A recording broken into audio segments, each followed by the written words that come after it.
Corrupt firmly believes if Tupac would have survived those fatal shots in Vegas, Tupac and Snoop Dogg would have worked out their differences. Appearing on the Bootleg Kev podcast, Corrupt says Tupac's love for Snoop Dogg would have brought them back together again. Pac was our friend, and when I say our, I'm speaking of the dog pounding. So, eventually, they would have worked that out. Days before Tupac's passing, he and Snoop Dogg had a fallout, but why was Tupac mad at Snoop Dogg? Well, during Tupac's beef with Biggie Smalls and Bad Boy Records, Snoop and Tupac attended the 1996 MTV Video Music Awards, which took place in New York City.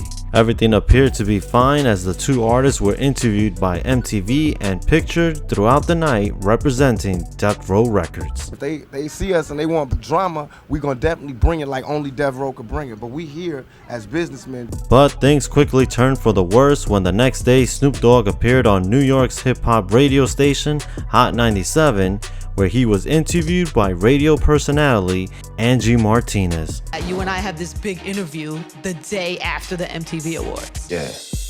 He said, so how do you feel about Puffy and Biggie? I said, I'm cool with them.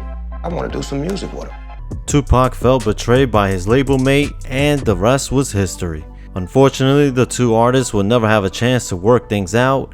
Their plane ride back home from New York would be the last time Tupac and Snoop Dogg would see each other. We land. He walk out. I got a Rolls Royce. He got a Rolls Royce. He walked down the steps. I walked down the steps. We meet right here.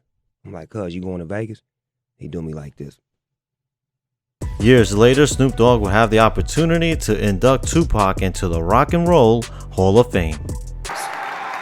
He was much more than you probably think. I'm not talking about Pac the rapper. I'm not talking about Tupac the actor. I'm talking about Tupac the human being. So with that said, we'd all like to officially welcome Tupac Shakur into the Rock and Roll Hall of Fame. Continuing with his belief that Snoop Dogg and Tupac would have worked things out, Corrupt further explained on the Bootleg Kev podcast. And Pac didn't want to harm Dog. You know what I'm saying? Tupac loved Dog. He was more disappointed than anything.